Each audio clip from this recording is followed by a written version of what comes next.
Тэр 12 дугаар ангид ороод та нарт хэр их цаг байна? Өргөдлөө явуулахад 2 сар байгаас дээ. 1 сард юу болдё? 1 сард эргээд хичээлдээ ордог. Цагаан сар болдог тий.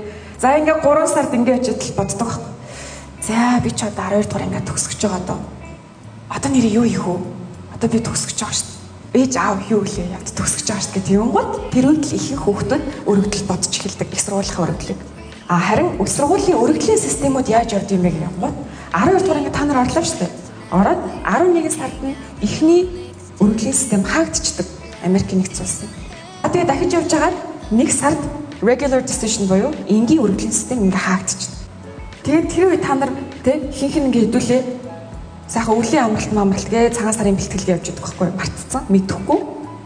Тэгээ орж ирэхэд бүх юм дууссан ихэнх хариунууд нь 3-4 сарыг хүрээд ирсэн байна. Тэгэхээр энийг яагаад хэлээд байна вэ гэхээр хэдүүлээ их сургууль бодоод байдаг, топ сургууль бодоод Harvard, Yale, Stanford бодоод байдаг мөртлөө яг зүгээр цаг хугацаагаа ч ойлгоогүй байдаг. Хүүхдүүд болон эцэг их нар маань. Тэр 12 дугаар ангийг баг байгаа ч гэж төсөөлөд хэрэггүй. Болцсон хүүхдүүд бол бэлдээд явуулж болно.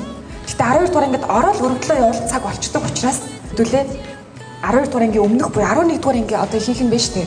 Энэ зам маш сайн бэлдэх хэрэгтэй шүү.